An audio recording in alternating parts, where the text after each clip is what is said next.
Is ancient shamanic wisdom valid in the modern world? The conflict between Sivuk's spiritual visions and the villager's pragmatic approach would turn into a life-or-death situation. This spiritual journey would teach him how traditional wisdom can be a survival tool in the modern world and the true meaning of community leadership. But learning the real meaning of the prophecy would come at the cost of losing his most beloved people. In the village of Kimirut, 52-year-old shaman Sivuk had been having the same terrible dream for 3 nights. While meditating in his traditional shamanic tent, he was having visions of glaciers cracking and collapsing onto the village. "The ancestor spirits are warning me," he murmured while burning traditional incense. That morning, he decided to explain the situation to the people gathered in the village square. He put on his traditional shaman clothes, sealskin parka, bone amulets, sacred feathers. The villagers welcomed him respectfully, but the skeptical approach of modern times was also evident. "My dear villagers," said Sivuk, accompanied by the rhythm of ancient drums, "the ancestor spirits have sent me an important prophecy." Village leader Tuluk, a pragmatic 45-year-old man, asked, "Elder Sivuk, what did you see?" "The great glaciers will crack. Our village is in danger. We must all move to safe places." There were mixed reactions among the villagers. Young engineer Kavi looked skeptically. "Elder Sivuk, is this scientifically possible?" "I speak with spirits, not with science," said Sivuk in a calm but determined voice. Elderly villager grandmother Nukik supported him. "Sivuk's prophecies have never been wrong." But most villagers had modern thinking. Construction worker Pelu said, "We built houses here. We have jobs. We can't move because of a dream." Sivuk understood their doubt, but knew the seriousness of the visions. "Please listen to me. We don't have much time." "How much time do we have?" asked Tuluk. Sivuk focused on his spiritual visions. "Very little. Maybe a week, maybe less." This prediction made the villagers even more skeptical. For people accustomed to modern lifestyle, moving the village within a week seemed absurd. That night, Sivuk went alone to the glaciers, trying to better understand the details of the prophecy. The next day, the village council convened. Sivuk's prophecy warning would be officially discussed. Tuluk led the meeting. "We will evaluate Sivuk's warning, but we must make pragmatic decisions." Young teacher Kelu said, "Moving the village is a huge cost. If the glaciers are really dangerous, there should be scientific evidence." Sivuk shared traditional shamanic wisdom. Ancestor spirits are older than science. They hear the voice of nature. Construction engineer Kavi said, "I did calculations for glacier stability. There's no immediate risk under current conditions." "But the spirits say differently," said Sivuk insistently. Old fisherman Piku supported Sivuk. "Our grandfathers could communicate with nature. Modern people have lost this connection." Young worker Neko said, "I think practically. I can't quit my job and move." The village council went to a vote. Only 3 people supported Sivuk, 15 opposed. Tuluk announced the decision. "The majority doesn't support moving the village without scientific evidence." Sivuk was sad but understanding. "I respect your decision, but I will continue making preparations." "What kind of preparations?" asked Kelu. "Emergency evacuation plans. If the prophecy comes true, I will be ready to save everyone." The villagers met Sivuk's obsessive behavior with understanding, but didn't take it seriously. That night, Sivuk began collecting emergency supplies alone. Despite the villagers' disbelief, Sivuk continued making preparations secretly. He combined traditional shamanic knowledge with modern survival techniques. His daughter Yuva, a 28-year-old nurse, was worried about her father.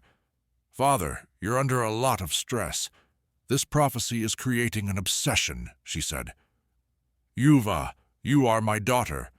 "Please trust me," said Sivuk. "I received medical training. It could be hallucinations." Sivak understood his daughter's concern, but his spiritual calling was very strong. I have been a shaman my whole life. This is different. Yuva offered a compromise. Okay, but you should also get a medical checkup. Sivuk agreed, but continued his preparations. In emergency bags, first aid supplies, food, warm clothing, communication devices, traditional shamanic tools, drums, herbs, protective amulets. Village Dr. Telu examined Sivuk. Physical health is good, but there's emotional stress. Not stress, responsibility, said Sivuk. The doctor gave pragmatic advice. Maybe you can teach emergency preparedness as community service. It has practical value. This suggestion gave Sivuk a new idea. Without mentioning the specific prophecy, he could promote general emergency preparedness. He made a presentation at a village meeting. Emergency preparation in Arctic conditions is important. I want to teach everyone basic survival skills. This approach was received positively by the villagers. The practical value was clear. Grandmother Nukik said, "In the old days, everyone knew survival. The modern generation should learn." He organized emergency preparedness workshops. Secretly, he was giving training for glacier collapse evacuation. On the fourth day, subtle changes occurred in nature. Sivuk recognized these as signs from the prophecy. In the morning, he observed unusual bird migration. Arctic terns were deviating from normal patterns. "This is very early migration," said wildlife observer Kennu. Sivuk gave a spiritual interpretation. Animals sense natural disasters. They are escaping. Kennu was looking for a scientific explanation. It could be weather pattern changes. In the afternoon, strange sounds were heard from the glaciers, cracking noises, but distant. Geologist Melu said, "Normal glacier movement, thermal expansion from temperature changes." Sivak knew the deeper meaning. The glaciers are giving warnings. They're losing stability. In the evening, domestic animals in the village became restless. Dogs howling, horses nervous. Veterinarian Rulu said, "Maybe atmospheric pressure changes. Animals are sensitive." Sivak analyzed with shamanic wisdom. Ancestor spirits are sending messages to animals. Danger is approaching. The villagers saw these individual incidents as coincidence, but Sivak clearly understood the pattern. Yuva approached her father. "Father, you seem increasingly anxious." "Because time is running out," said Sivak desperately. "Do you know a specific date?" Sivak did deep meditation. "Very close. Tomorrow or the day after." This precision claim worried his family even more. On the morning of the fifth day, Sivak woke up with alarm. The spiritual energy was very intense.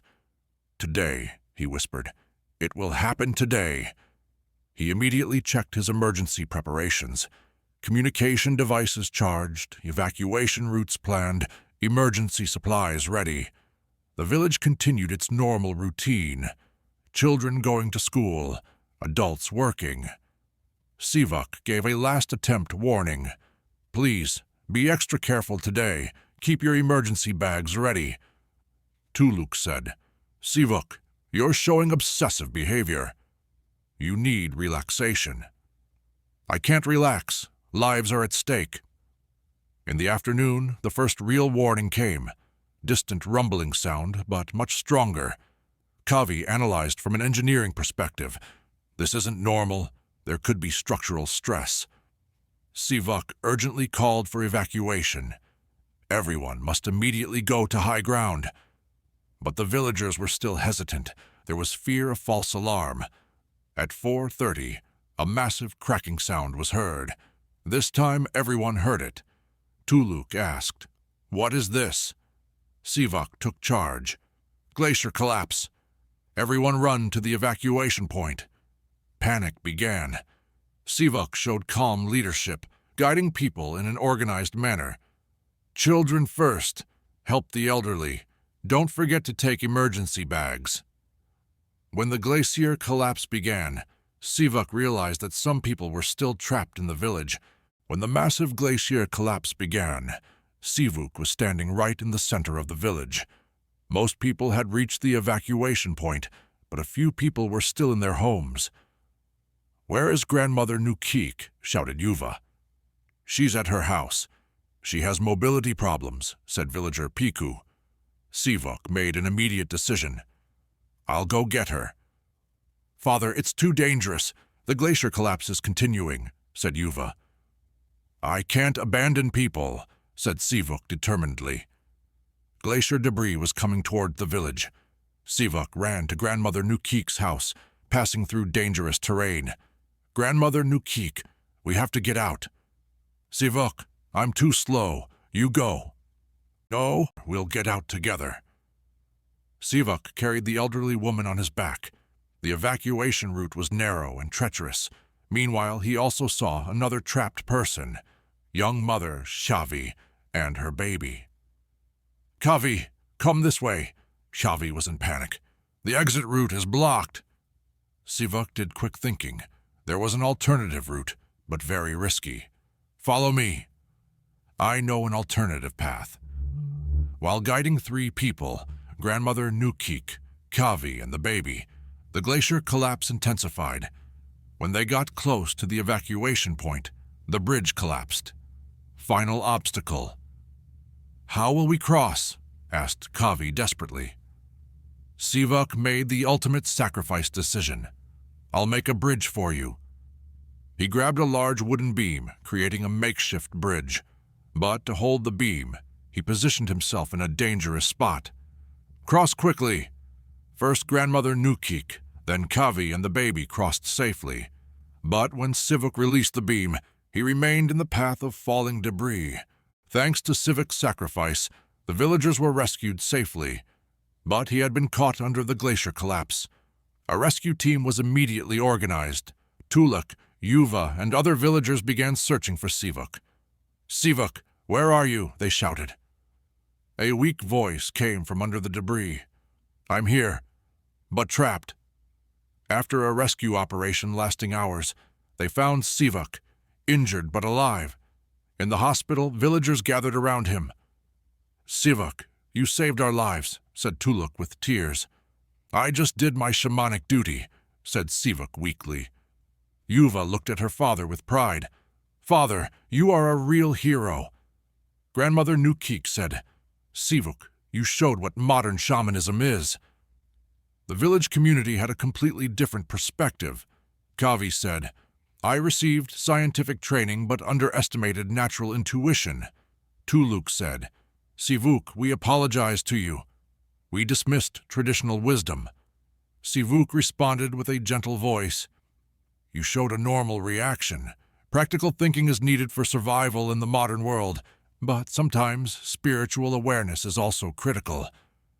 While the village was being rebuilt, Sivuk's leadership was very important in the new location. "This experience taught us," said Tuluk at a community meeting, "the power of combining traditional knowledge and modern approaches." Sivuk started an educational program. Shamanic wisdom isn't just superstition. It's generations of accumulated observation and connection to the natural world. The young generation began showing different respect to elders. Yuva said, "Father, you taught me courage and community responsibility." During the recovery period, villagers realized that Sivuk's prophecy wasn't just disaster prediction. It was a test of community unity and leadership. "The true meaning of the prophecy," said Sivuk, "isn't just seeing the future. It's the willingness to make personal sacrifice to protect the community." In the new village, traditional shamanic practices were integrated with modern life. Sivuk continued as a respected elder, but now the community fully supported him. This story teaches us traditional wisdom and modern rationality don't have to conflict. True leadership requires taking personal risk for the community's safety, and sometimes ancient wisdom can provide the most effective solution to modern challenges. Prophecies aren't just future predictions. There are also statements about community values and priorities. Dear viewers, have there been moments in your life when you balanced traditional wisdom with modern thinking? Share your thoughts in the comments along with the lessons you draw from this inspiring story. If you liked this powerful spiritual story, don't forget to hit the like button. By subscribing to our channel, you can discover more shamanic wisdom, community leadership, and spiritual guidance stories from the depths of Inuit culture. In our next video, we will meet you with another meaningful story. Until then, remember to listen to the wisdom of the elders around you.